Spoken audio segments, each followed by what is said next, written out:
Bonjour à toutes, bonjour à tous.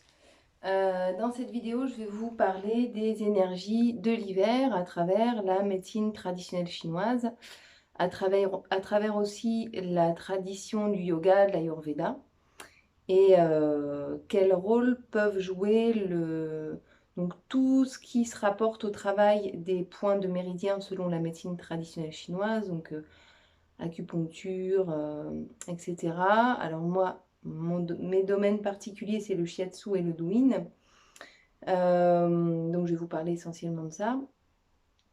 Et donc, qu'est-ce que le douyin, le shiatsu, le yoga, la méditation guidée peuvent nous aider à... Comment est-ce que ces pratiques peuvent nous aider à équilibrer nos énergies en hiver de façon à mieux vivre cette saison qui est souvent confrontante pour un certain nombre de personnes. Et je vous présenterai donc à la fin mon programme, le programme que j'ai mis en place, à savoir donc 3 séances par semaine en hiver, une de yoga, une de douyin et une méditation guidée en lien avec des thématiques qui correspondent aux énergies de l'hiver. Donc, comment est-ce qu'on peut caractériser les énergies de l'hiver? Eh bien, en fait, elles ont plusieurs caractéristiques. La première qui saute aux yeux et qu'on voit vraiment dans les végétaux, c'est une espèce de vie en dormance, où tout est en dessous de la terre. Tout ce qui est au-dessus est plus ou moins gelé, les arbres n'ont plus de feuilles pour la plupart. Certains animaux hibernent. Tout fonctionne plus ou moins au ralenti, même notre organisme d'ailleurs, qui se calque un peu sur ces énergies-là. Et donc, on a une espèce d'énergie de dormance. Donc, en Ayurveda, on peut appeler cette énergie l'énergie kapha. C'est vraiment l'énergie de...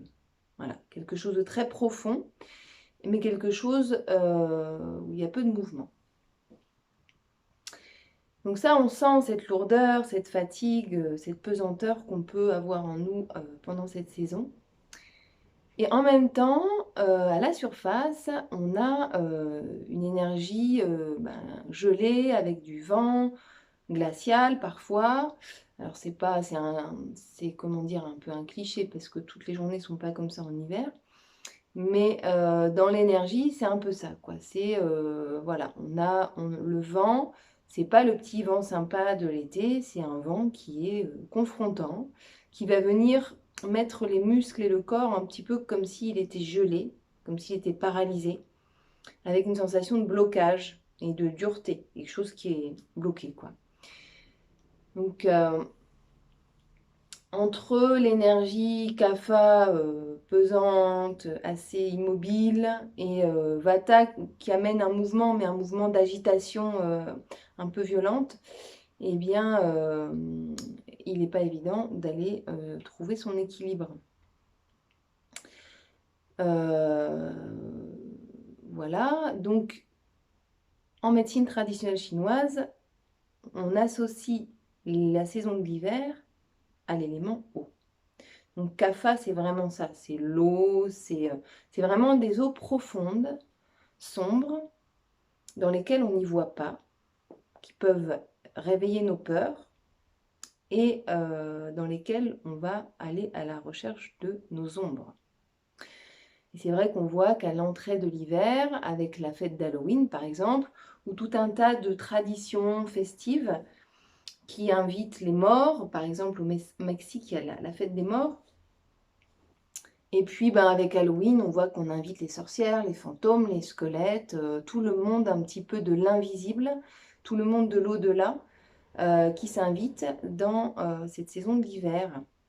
Et c'est vraiment une saison propice à aller descendre dans nos profondeurs abyssales, telle l'eau profonde décrite par les Chinois. Et juste, il faut trouver un peu de lumière pour y voir quelque chose. Et c'est pour ça qu'en médecine traditionnelle chinoise, on dit qu'on va équilibrer l'eau avec le feu. Et parfois, on peut se sentir vraiment confronté à des problèmes récurrents en hiver, des sensations désagréables. parfois qu'on vit mal, dont je parlerai après, je décrirai après, eh bien, qui sont liés à la coupure entre l'élément eau et l'élément feu. Donc ça, c'est la façon chinoise, médecine traditionnelle chinoise d'exprimer les choses. Donc quand l'axe rein-cœur ou feu-eau, donc le cœur est lié à l'élément feu, le rein à l'élément eau, et quand cet axe il est rompu, selon les Chinois, cet axe énergétique, eh bien, ça peut provoquer tout un tas de désagréments, d'agitation, de fatigue nerveuse, allant jusqu'à l'insomnie, des douleurs dans les lombaires, des angoisses, sensation émotion de peur qu'on a du mal à maîtriser, et un peu sensation comme si on marchait sur un sol mouvant qui pouvait à tout moment s'effondrer, comme si on avait en dessous de soi vraiment une infinité abyssale et des profondeurs invisibles.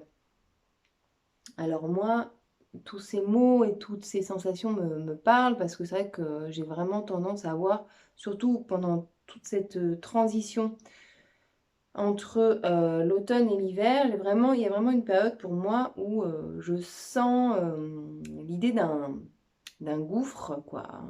Quelque chose de tellement profond que on n'a pas les yeux aiguisés pour aller dedans, qu'on a peur de s'y perdre, on a peur d'être surpris par des peurs, par des choses qui pourraient réveiller vraiment nos peurs profondes. Donc, il faut un temps pour allumer un autre regard. Et donc, eh bien, aller trouver l'élément feu autrement qu'avec le soleil qui n'est pas toujours là. Donc, autrement qu'avec le soleil qui nous amène la lumière et la chaleur. Donc, tout l'intérêt de cette recherche pour équilibrer nos énergies en hiver, ça va aller d'aller chercher l'élément feu que nous n'avons pas en hiver. D'accord? Parce qu'on en a vraiment besoin. Donc, dans l'image, pour poursuivre la métaphore, on a vraiment besoin de cette lumière pour aller voir ce qui se passe. Oups, pardon. Il y a quelque chose qui est tombé devant moi. Donc, aller voir ce qui se passe dans nos eaux profondes. En parlant de peur, c'était un bon exemple. Rien de grave, c'est juste une montre. Voilà. Donc,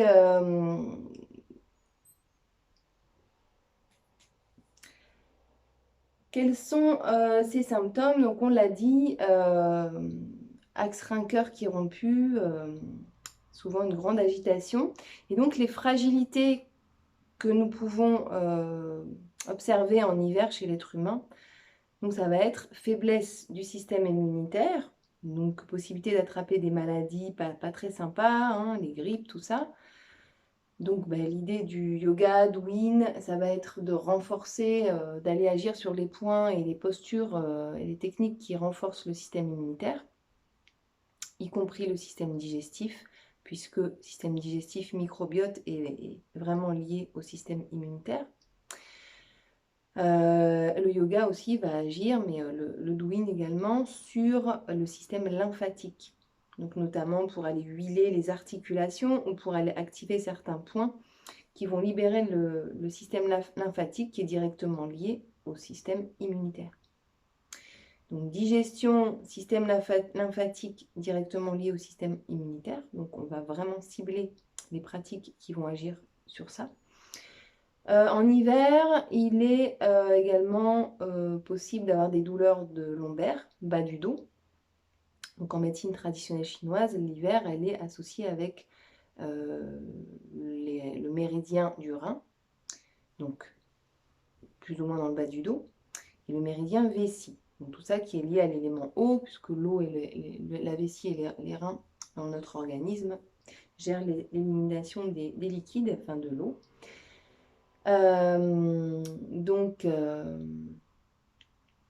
tout ce qui va permettre de soulager les lombaires et également de venir fluidifier le bassin, par exemple, parce que le bassin est vraiment lié avec le bas du dos, eh bien, ça va pouvoir soulager des maux qui correspondent vraiment en hiver, qui sont assez récurrents en hiver.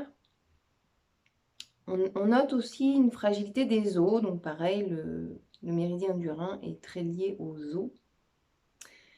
Et système endocrinien aussi, puisque donc le méridien vessie correspond à l'hypophyse, méridien rein correspond aux glandes surrénales. Et donc, ces deux glandes font partie donc, du système global endocrinien.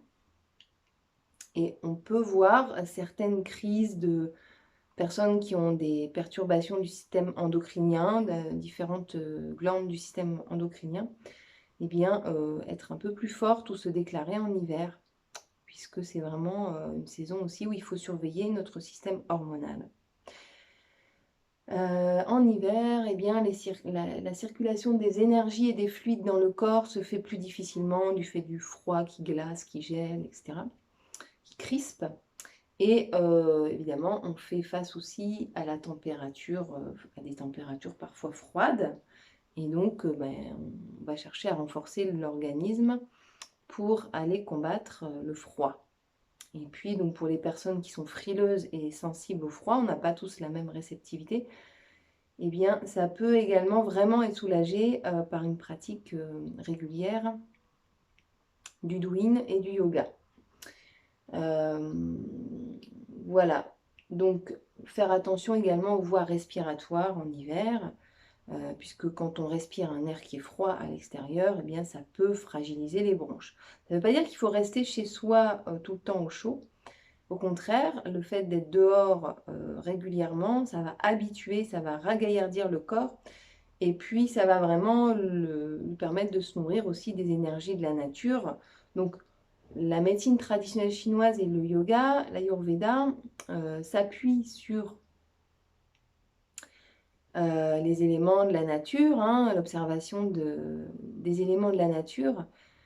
Ce sont des outils qui vont permettre de cibler, qui vont permettre vraiment d'affiner comment dire, un travail subtil sur nos énergies et plus précis. Mais de manière générale, comment ne pas citer la nature comme première médecine, d'accord? Donc pour rééquilibrer nos énergies, quand on est dans la nature, il y a des ions négatifs qui vont permettre à nos cellules de fonctionner d'une manière particulière qui leur est bénéfique. Particulièrement quand on se trouve à côté des cascades d'eau qui coulent, bien dans les zones rocheuses où les roches sont un peu aimantées, où il y a vraiment, comment dire, quelque chose qui se fait au niveau presque électrique, quoi. Enfin, il y a vraiment quelque chose qui se fait au niveau des roches. Donc voilà, il y a tout un mécanisme qui s'enclenche dans le corps quand on va régulièrement dans la nature. Et vraiment, on peut dire à peu près sans se tromper que les personnes qui sont régulièrement dans la nature sont quand même plus résistantes. Après, c'est aussi une question de gènes, mais les gènes peut-être reviennent moins à la surface quand on en prend soin, quand on fait en sorte qu'ils libèrent leur meilleur et qu'ils ne libèrent pas leur négatif. La nature, c'est vraiment le premier médecin, même au niveau des plantes, même au niveau de l'alimentation et au niveau aussi d'être dehors, quoi. Donc, que faire? Alors, encore un problème récurrent en hiver, baisse de tonus et baisse de morale. Donc, voilà, les gros coups de barre, on a moins envie de bouger, on a plus envie de coucouner à la maison, d'être tranquille. On a envie de chaleur pour compenser le froid de l'extérieur. Et dans notre cœur, parfois, il y a aussi du froid, quoi. On a tendance un peu à être un peu dans quelque chose, parfois, qui peut nous plomber. Donc, c'est important de mettre en place une vigilance en hiver pour éviter de tomber dans nos fragilités. Donc là, j'ai vraiment cité des fragilités ou des problèmes susceptibles, enfin récurrents quand même en hiver, qui peuvent vraiment être problématiques pour certaines personnes. Donc certaines personnes vont être plus concernées par certains problèmes que d'autres. Après, c'est à chacun donc d'aller chercher ce qui lui correspond. Bon, après, le froid, on y est tous confrontés, même si on n'y est pas sensible de la même manière. Et la baisse d'énergie, c'est quand même quelque chose de général, puisque notre corps, il se calque aussi à l'exposition, au temps d'exposition à la lumière. Et puis, on est vraiment calqué sur l'état de dormance de toute une partie de la nature. Ça ne veut pas dire qu'en hiver, l'être humain est fait pour hiberner, mais vraiment pour être plus attentif à ce qui est intérieur. Donc l'hiver, on appelle ça le grand yin. Le grand yin à l'inverse du yang. Donc le grand yin, c'est vraiment l'intériorisation, l'élément eau, la lune, tout ce qui est plus sombre, tout ce qui est moins visible, tout ce qui est moins évident, tout ce qui est plus subtil, tout ce qui appartient au monde des énergies, de l'invisible de façon générale. Donc on est vraiment tourné vers ça en fait. Et donc le fait de l'accepter, le fait de faire en sorte de régulièrement de se faire des petits rituels pour rester dans cette énergie un maximum, pour y revenir vraiment régulièrement et pour pouvoir s'y ressourcer, pour pouvoir trouver comment dire, des manières des endroits, des activités, des moments où on peut vraiment se reconnecter à ce côté yin de notre personne, de notre être, et peut-être, voilà, un peu plonger dans nos mémoires. Alors pareil, hein, l'élément eau, le rein, c'est vraiment les mémoires ancestrales, les mémoires de nos ancêtres, donc tout ce qui est génétique, tout ce qui est énergétique. Vraiment, ces ressources qui nous ont été transmises par nos ancêtres.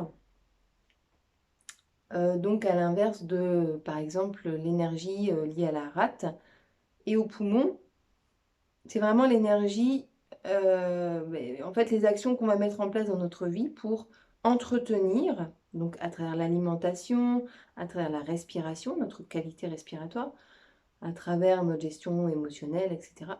Qu'est-ce que nous, on met en place dans notre vie pour préserver l'énergie qui nous a été donnée à notre naissance, donc l'énergie des reins, cette énergie profonde. Donc voilà, c'est un peu deux types d'énergie différentes.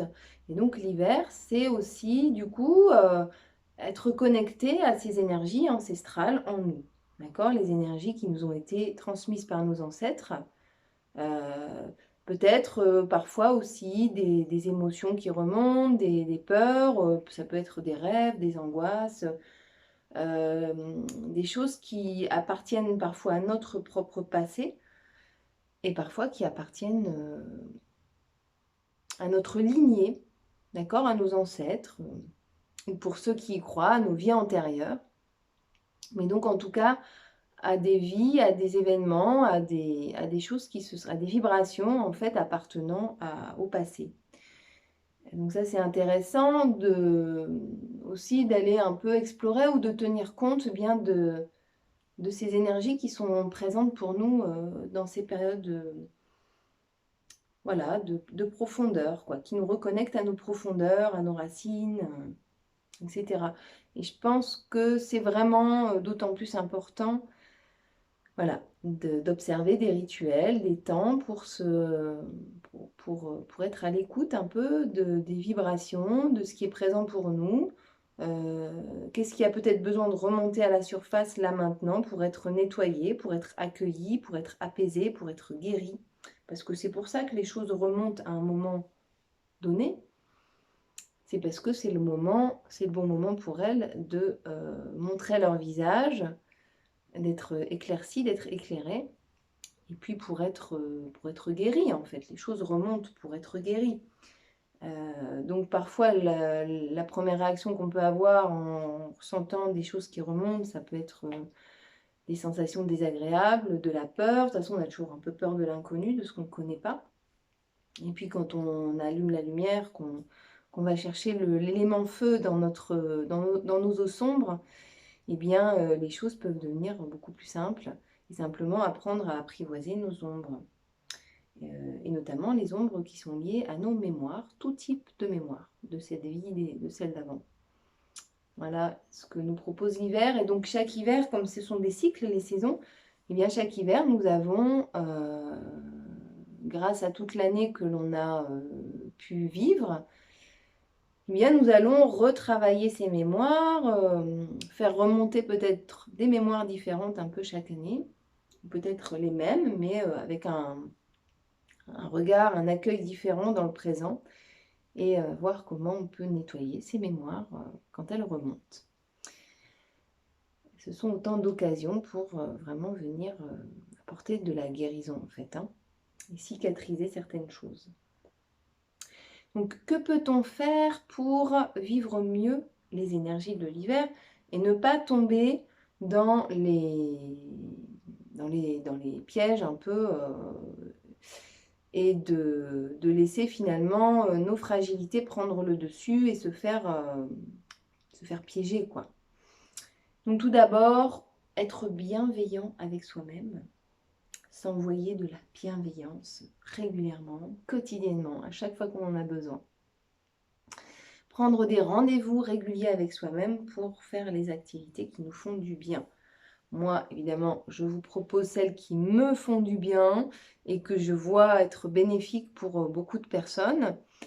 Évidemment, je vais vous parler des pratiques énergétiques que sont le yoga, le douyin. Et bon, moi tout ça m'a changé la vie, donc, et m'aide justement particulièrement en hiver. Donc pour moi, c'est vraiment important, évidemment. Après, à chacun de faire ses expériences et puis les activités. Les bonnes activités viennent à la bonne personne quand c'est le moment pour elle, en fait. L'activité qui nous convient, dont on a besoin et qui va nous faire, qui va nous être bénéfique, c'est celle qui nous attire, c'est celle, on a croisé son chemin plusieurs fois, il y a eu un peu des clins d'œil du destin, et en fait, c'est ça qu'il faut qu'on fasse. Donc, pour vous, ça sera peut-être autre chose. Pour moi, ça en fait vraiment, c'est vraiment central.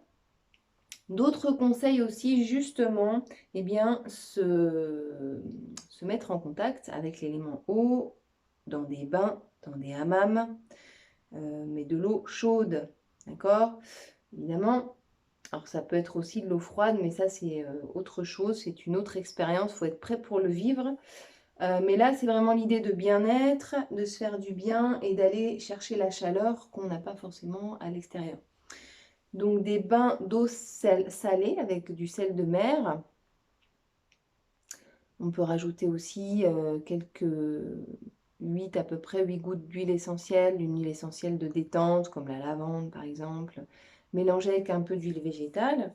Donc c'est important parce que si on met juste les huiles essentielles sans huile végétale, ça ne va pas se diluer dans l'eau.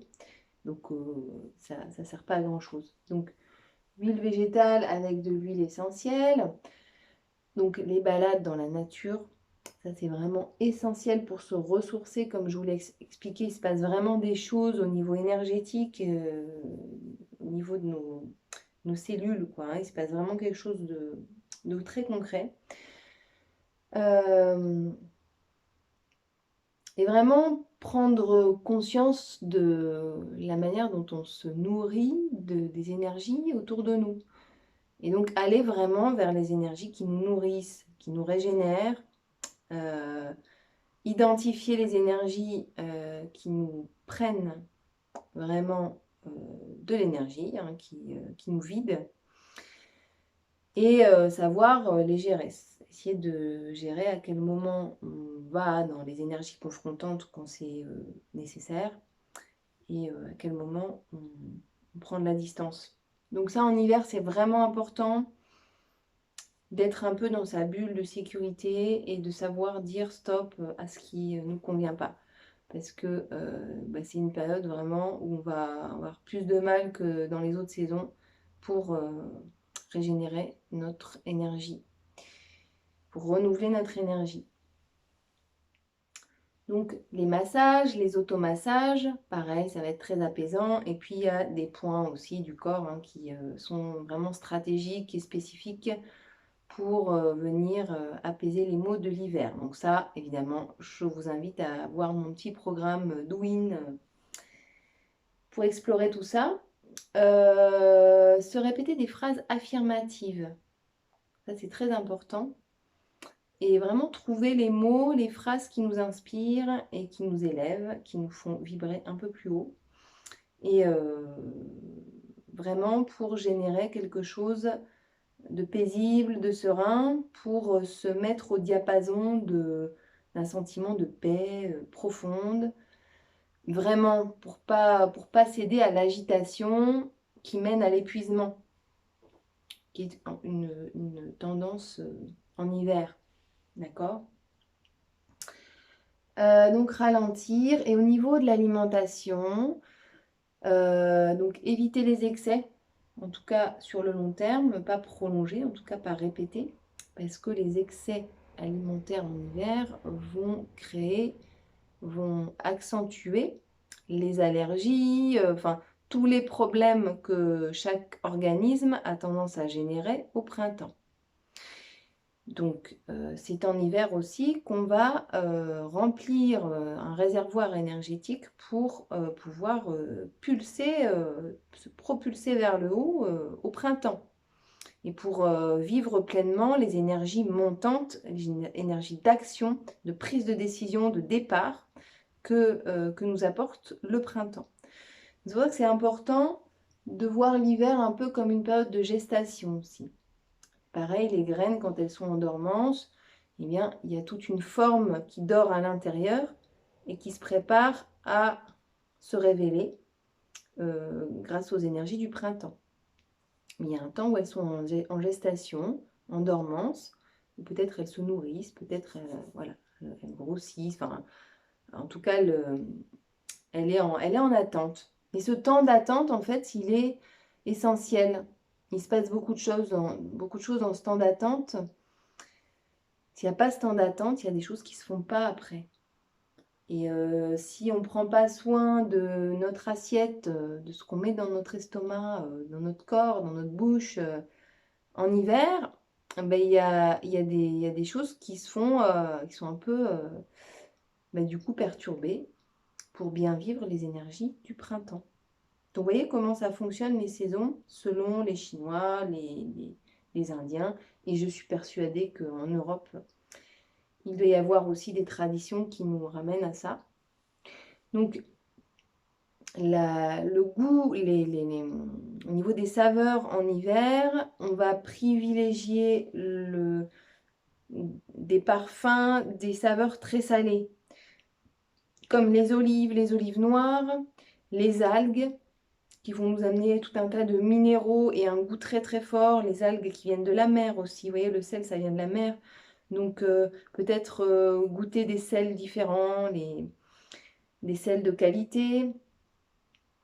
Alors, pour les végétariens qui doivent bien connaître aussi la sauce soja, donc vous voyez, ces textures, ces saveurs fermentées, très très fortes. Donc ça va nous donner de l'énergie aussi. Toutes les saveurs très fortes comme ça, et qui tendent vers quelque chose de salé en fait. Il est bien de manger des choses assez bien cuites en hiver. Ça ne veut pas dire qu'il ne faut pas manger de crudité, mais bon. Privilégier en tout cas chaque jour le cuit. Donc après, évidemment, on conseille de manger les légumes d'hiver, qui sont souvent des racines. Des aliments oranges, comme les citrouilles. Alors quand je dis citrouilles, c'est plutôt les potirons, les courges, etc. Les châtaignes. Et puis, donc oui, les poireaux, tout ça, les carottes. Au niveau épices, alors moi j'ai une petite recette qui est pas mal, qui est conseillée pour renforcer les énergies en hiver.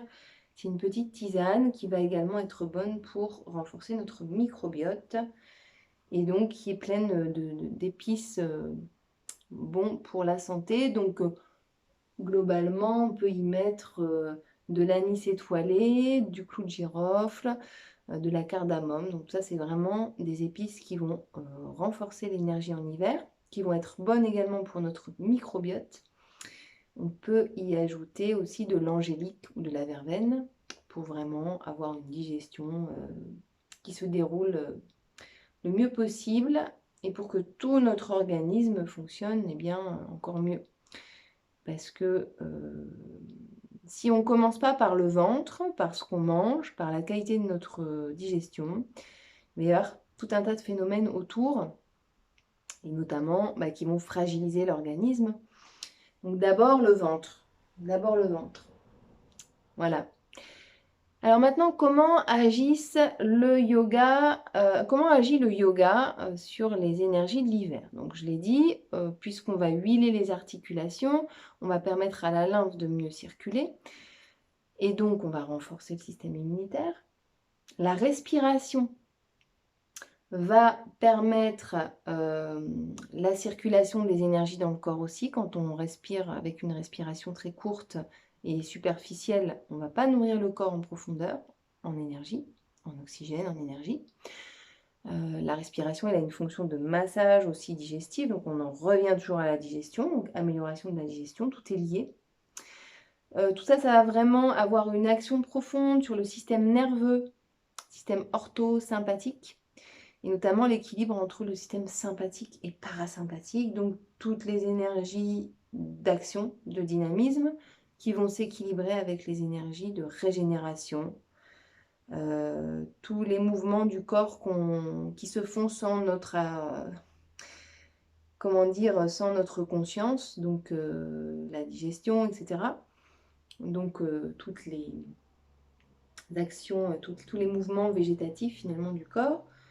Donc ces deux types d'énergie, le végétatif et le dynamique, ils vont s'équilibrer l'un l'autre. Et ça, c'est vraiment important pour améliorer tous les systèmes du corps.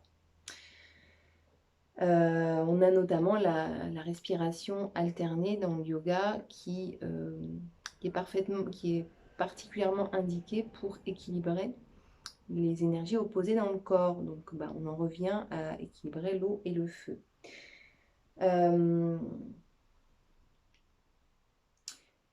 Donc améliorer la circulation sanguine également. Et puis le yoga va permettre un meilleur confort au niveau musculaire, au niveau des tissus, au niveau des fascias.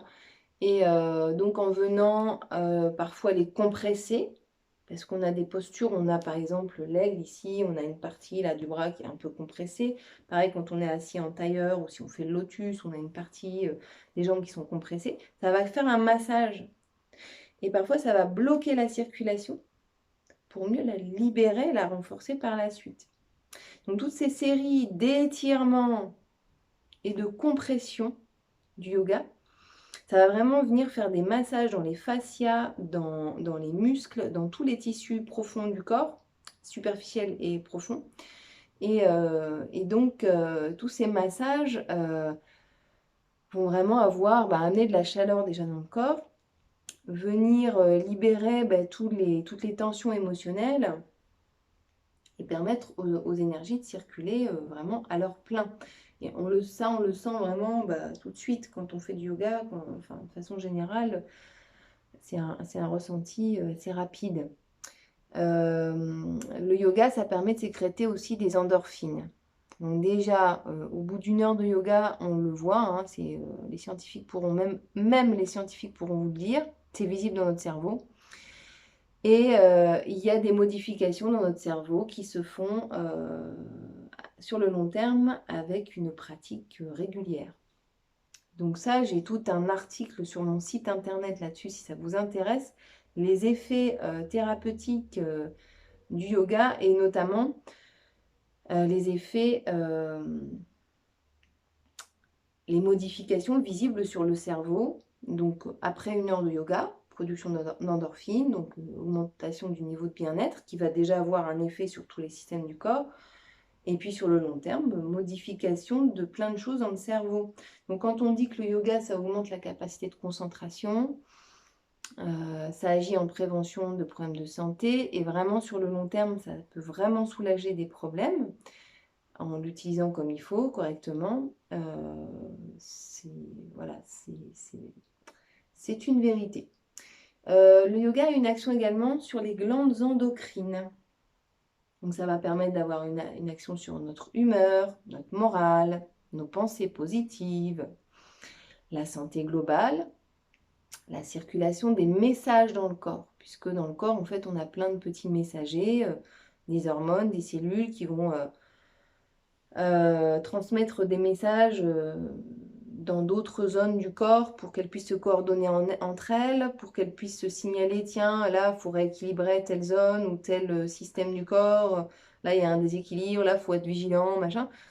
Donc, en fait, le corps, il est rempli de petits messagers. Et donc, bah, si ces messages-là, ils ne se font pas bien, les rééquilibrages du corps, bah, ils vont se faire moins facilement.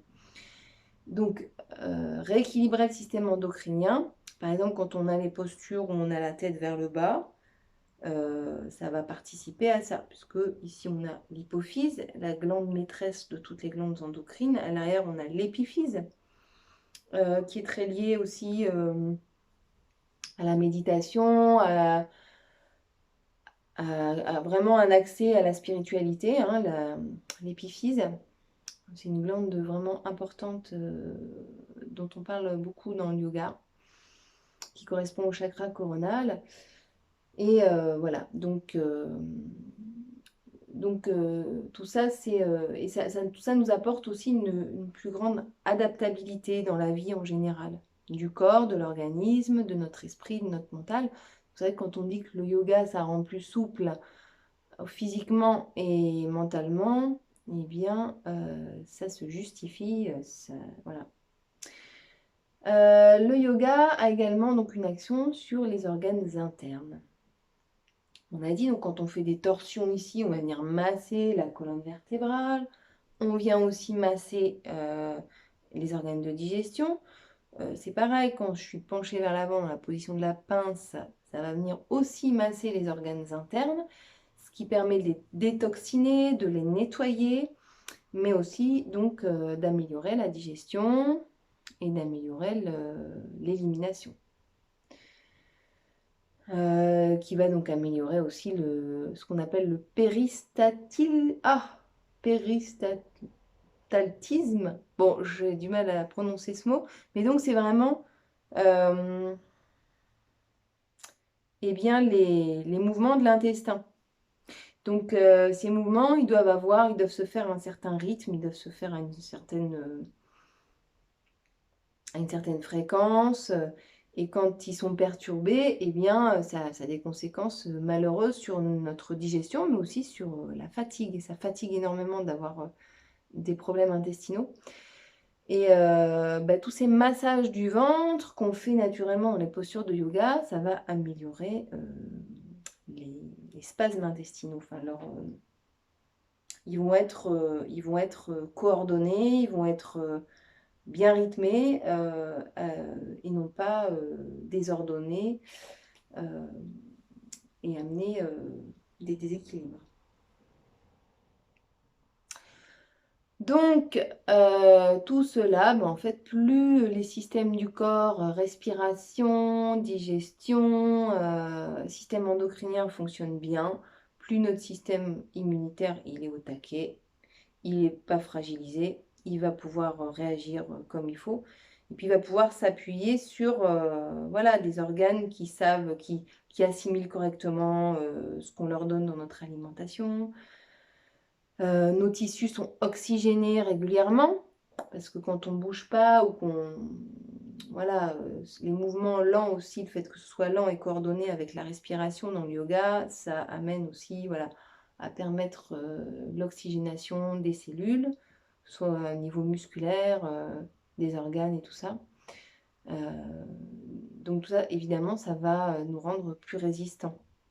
Plus résistants aux maladies et plus résistants aussi aux sautes d'humeur. On va être mieux avec les autres, en fait. On va être plus constant dans nos gestions émotionnelles. Parfois, on en est conscient, parfois moins, mais ça va vraiment avoir cet impact-là, cette action-là. Et de façon générale, le yoga, ça nous apprend à être plus présent, à avoir une qualité de présence qui va être meilleure, présence à nous-mêmes, présence à notre intériorité, Et du coup, quand on est plus présent à soi-même, à notre intériorité, on va être beaucoup plus disponible pour les autres. On va aussi être capable de mettre nos limites et de définir à quel moment on se sent disponible pour l'être vraiment pleinement et à quel moment on a besoin de se retirer dans, voilà, dans notre intériorité et de se ressourcer. Voilà, donc le yoga, ça peut amener un peu tout ça par rapport aux énergies de l'hiver. Et le douyin, donc le douyin, on va cibler des points liés aux faiblesses de l'hiver que j'ai cité un peu plus haut. Certaines techniques pratiques de douyin vont nous aider donc à rétablir ce fameux équilibre, cet axe rein-cœur, donc faire communiquer l'eau avec le feu dans notre organisme, pour parler avec les métaphores des Chinois que j'adore et que je trouve vraiment parlantes. Mais tout ça, c'est concret quand on le vit, en fait, quand on l'expérimente. Voilà, l'eau communique avec le feu dans le corps. Donc, circulation des énergies de façon générale. Donc, pour les Chinois, en tout cas dans l'Antiquité, circulation énergétique dans le corps égale santé. La rupture entre l'état de santé et voilà, passage dans l'état de la maladie ou du mal-être, ou du malaise, différents niveaux, eh bien, ça va commencer avec un blocage énergétique. Et c'est pour ça que les Chinois nous proposent de venir soigner l'énergétique avant qu'il rentre dans les profondeurs du corps.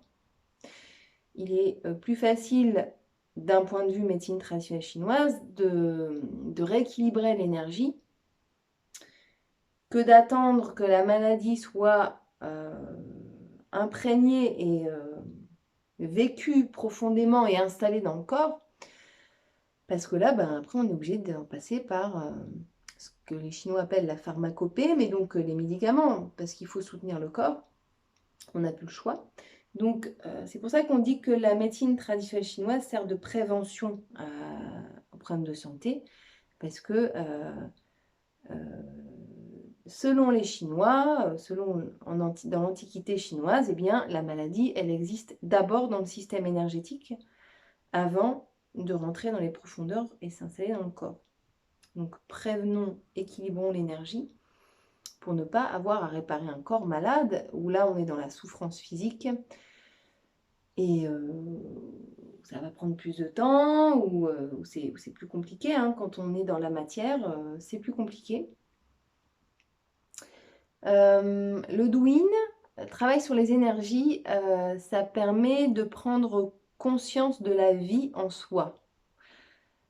Et donc ça apporte vraiment un bien-être incroyable. Ça augmente vraiment notre niveau de conscience au quotidien. Et puis ça exacerbe notre sensibilité, parce qu'au fur et à mesure de pratiquer le douyin sur soi, donc c'est les automassages, hein, douyin automassage sur les points de méridien qui vont avoir un impact sur nos énergies, nos émotions et sur le corps physique. Déjà, au fur et à mesure, on retient, on sait que tel point, il peut nous aider quand on a tel problème. Donc, ça permet un peu de se soulager soi-même, donc d'améliorer sur le long terme des problèmes parfois très gênants. Et ça augmente vraiment le niveau de conscience. Donc, quand on a fait l'expérience de se dire, tiens, quand je vais stimuler tel point, il se passe telle chose dans le corps, on ressent beaucoup plus l'énergie dans notre corps. Donc, on apprend à se connaître sous l'angle des énergies. Donc, ça nous sensibilise à notre énergie, mais et aussi à celle des autres, et à l'énergie ambiante de façon générale.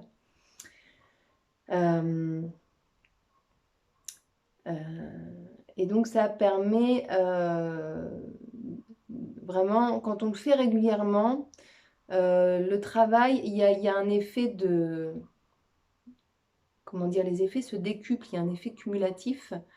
C'est comme le yoga en fait, hein, le cerveau, donc au bout d'une heure, on a sécrété des endorphines, et puis si on le fait régulièrement, au bout d'un mois, on va voir que le cerveau il commence à se modifier. eh bien, avec le Douyin, ça va être pareil sur le système énergétique. Au début, je vais parler de mon expérience, mais au début, on ressent des blocages qui sont là depuis longtemps. Déjà, on arrive à les identifier, à les localiser. On arrive à les soulager ponctuellement. Et puis, quand on les travaille régulièrement, on s'aperçoit que les crises vont être de moins en moins fréquentes. Quand elles vont arriver, elles seront peut-être moins fortes. Et puis, au fur et à mesure, ça va peut-être vraiment se diluer. Et les tensions, les problèmes qu'on pouvait avoir au départ, nos fragilités qui se réveillaient régulièrement, eh bien en fait, elles vont peut-être même être amenées parfois à disparaître ou à juste s'inviter ou s'insinuer dans les périodes où on est un peu fragile, où on a des choses qui remontent, quoi.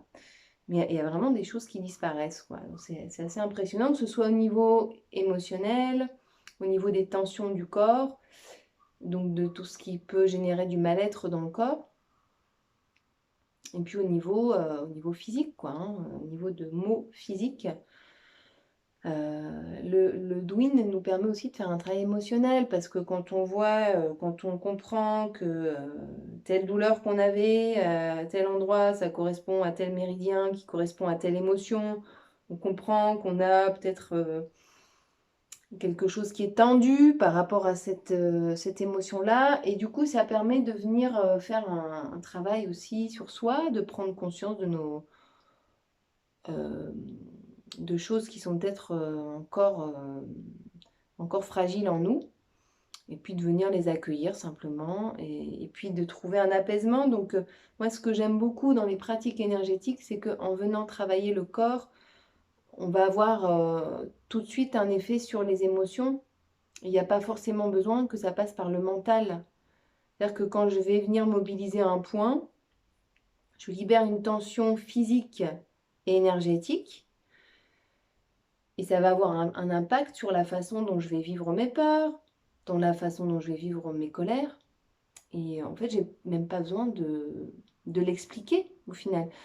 Et les mots que je vais poser dessus vont évoluer aussi. Le regard que je vais avoir et mon ressenti vis-à-vis de cette émotion, il va pas être le même, parce que j'aurais libéré simplement des nœuds énergétiques que j'avais en moi. Donc c'est magique.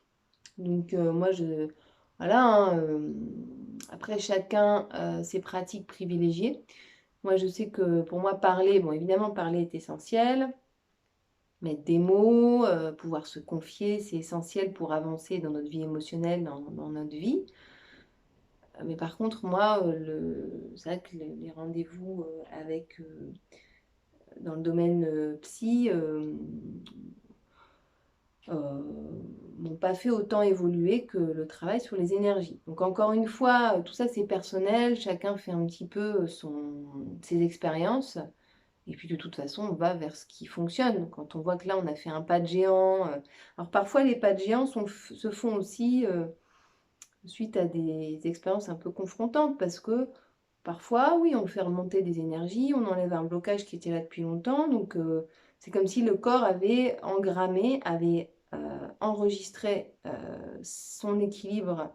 Et il avait fabriqué un peu des compensations à partir de ce déséquilibre, de cette tension qui était là.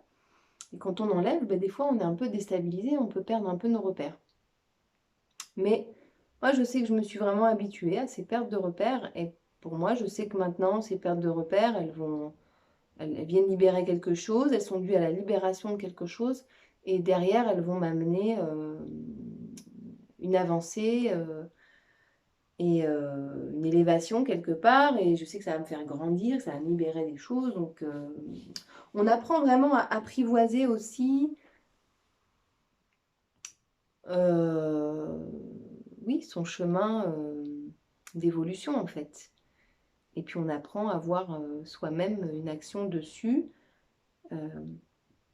Par exemple, face à des choses qui reviennent de façon cyclique, que ce soit dans les événements de notre vie, que ce soit des problèmes de santé, eh bien on sait qu'on a tendance à certains moments de notre vie à tourner en rond, à retourner dans des cercles vicieux. Eh bien, le travail sur les énergies, c'est pareil, ça va nous permettre vraiment d'enclencher un cercle vertueux et de partir dans le sens de la roue qui est bon pour nous et de ne plus rester bloqué dans ces schémas limitants.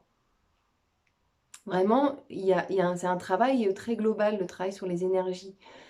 On peut y venir pour différentes raisons, on peut y venir pour un problème de santé physique ou un mal-être diffus, émotionnel, etc. Mais l'effet est toujours global. Et quand on vient pour guérir le corps, on se retrouve avec un émotionnel beaucoup plus équilibré aussi. Quand on y va pour les émotions, finalement, on s'aperçoit qu'on a équilibré aussi des choses qui n'allaient pas dans le corps. Donc au final, c'est forcément toujours un travail global. Voilà. Alors après, juste les points de vigilance.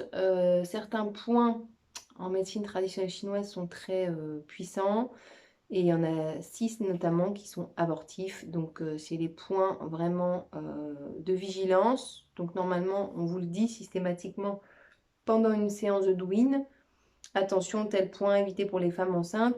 Lorsque vous allez à une séance de douyin ou vous allez faire un shiatsu ou n'importe quelle pratique énergétique, toujours, mais même dans le yoga, en fait, votre prof doit toujours être au courant si vous êtes enceinte.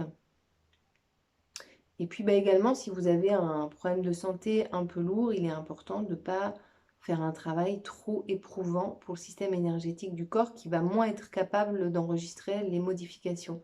Ça va le fatiguer. Les changements énergétiques vont le fatiguer. Donc il faut y aller très doucement. Donc tout ça, c'est vraiment... Il y a quand même des conditions dans lesquelles il vaut mieux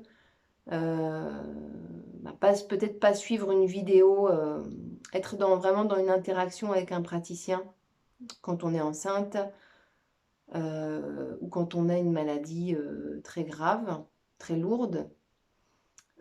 Ou alors il faut faire vraiment une séance appropriée, adaptée pour vous et vraiment avoir expliqué votre problème parce que même derrière la même maladie, en fait, on n'est pas au même stade, on ne vit pas de la même façon, il n'y a pas le même émotionnel et les mêmes ressentis physiques. Donc quand on est dans une maladie un peu lourde, c'est important d'être dans un échange vraiment direct avec un praticien pour pouvoir avoir des séances adaptées. Même si c'est du douyin que vous pouvez peut-être parfois faire sur vous, mais il faut vraiment avoir consulté la personne qui propose la séance. Voilà. Voilà ce que je voulais dire. Donc les séances, moi, que je propose pour essayer de mieux vivre tout ça, et ben c'est, voilà, pendant l'hiver, je vous propose trois séances par semaine qui vont faire 40 minutes à 1 heure, 1 h 05 parfois chacune. Donc une séance de douyin, une séance de yoga et une séance de méditation guidée qui est souvent un peu plus courte par rapport à des thématiques que j'ai citées, donc propres à l'hiver. Et on va également travailler beaucoup autour de le rapport entre l'eau et le feu, la complémentarité entre l'eau et le feu, et comment équilibrer l'élément eau en soi, d'un point de vue énergétique. Donc ça peut se faire aussi avec des visualisations.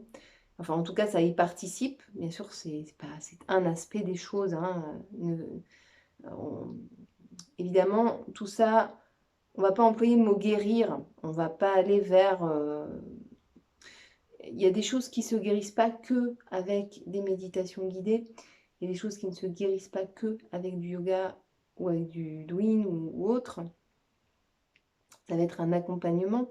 Encore une fois, quand le corps est atteint, la matérialité du corps est atteinte par la maladie, il faut soutenir le corps, donc il faut le soigner, l'énergétique ne suffit plus.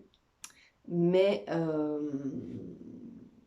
ces accompagnements-là, dans tous les problèmes qu'on a, qu'ils soient bénins ou qu'ils soient assez prononcés, assez profonds, où on est mis peut-être parfois en danger, eh bien, il va vraiment faire la différence parce que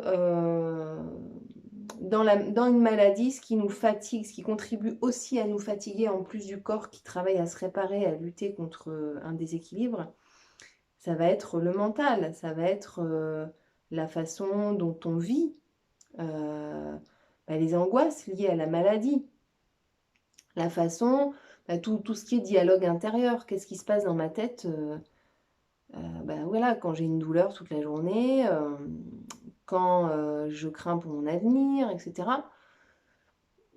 Comment est-ce que je respire quand j'ai mal? La respiration peut vraiment tout changer. Moi qui suis migraineuse, au départ, lorsque j'avais une migraine, elle durait 4 heures, j'avais des problèmes de vue, je voyais rien, je voyais des trucs, enfin bon, c'était, j'étais dans un autre monde. Ça durait 4 heures. Je savais jamais trop à quel moment ça allait arriver. Et ça durait 4 heures où j'étais absolument pas disponible pour rien du tout. Juste avec la respiration, quand il peut m'arriver encore ponctuellement d'avoir une crise, ça ne dure que 40 minutes. Ces crises se sont largement espacées et il y a vraiment des longues périodes où j'ai plus de crise. Donc, vous voyez un peu l'effet que ça peut avoir, déjà juste la respiration. Moi, j'ai eu des témoignages aussi pour des douleurs de dos, même des personnes qui ont des problèmes mécaniques au niveau du dos. Juste apprendre à respirer et du coup à prendre conscience de l'impact de leurs émotions sur leur respiration et du dialogue intérieur qui fait monter la sauce. Et juste ça, les douleurs de dos ont disparu très rapidement. Donc en fait, on ne peut pas négliger ces pratiques-là dans l'accompagnement des problèmes et même parfois de problèmes assez lourds, d'accord? Même si le propos n'est pas de dire on va se soigner avec je me soigne que non. C'est un accompagnement, mais dans le mot accompagnement, il ne faut pas entendre c'est un à côté non essentiel. Non. C'est un soutien vraiment essentiel qui va faire que sur la durée, l'émotionnel, l'énergétique et même le corps, et le corps, enfin, on va être capable de beaucoup plus nourrir notre système énergétique. Et du coup, sur le long terme, ça va faire absolument toute la différence. Et ça va faire aussi que d'un niveau de mal-être ou de malaise parfois très bas, eh ben, on va réussir à être dans quelque chose d'un peu plus stable et de plus fort, quoi, de plus constant et de plus stable. Voilà ce que je voulais dire sur les effets de toutes ces pratiques. Et pour moi, il est vraiment très pertinent de les associer les unes aux autres. Pour moi, Douyin et yoga, et j'ajouterai la nature. Alors oui, les méditations guidées aussi. Moi, c'est vrai que je suis beaucoup sur le corps, mais les méditations guidées, c'est énorme aussi. Tous les mots, en fait, il y a certains mots qui vont... en fait, chaque mot a sa propre vibration. Et le corps humain, eh bien, imprègne les énergies, les vibrations. Et donc, dans les méditations guidées, comme dans l'hypnose, on utilise en fait ces vibrations, ces mots, en les répétant, en les tournant d'une certaine façon, pour s'adresser directement à l'inconscient, pour imprégner des choses et vraiment imprégner les énergies du corps de certaines vibrations.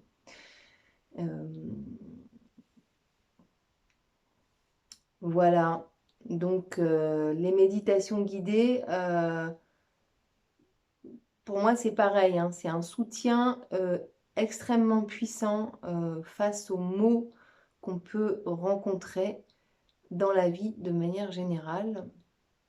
Et les mots MOTS sont extrêmement puissants, extrêmement puissants. Donc on a toute une palette d'outils, juste avec des gestes du corps, juste avec des appuis des doigts et des mains, et juste avec des mots. On a vraiment des outils qui peuvent vraiment nous rendre la vie parfois plus facile et nous débloquer parfois des choses, hein. Donc voilà, ce que je voulais dire. Je vous remercie beaucoup pour votre attention. N'hésitez pas à me mettre des commentaires si vous avez aimé cette vidéo, mettre un petit pouce à l'endroit, en parler autour de vous et puis peut-être vous renseigner si vous le souhaitez sur les vidéos. J'ai mis des vidéos en accès libre sur ma chaîne, d'autres qui ne le sont pas, pour pouvoir avoir un petit revenu aussi avec bah, tout ce travail que je fais. En fait, les séances,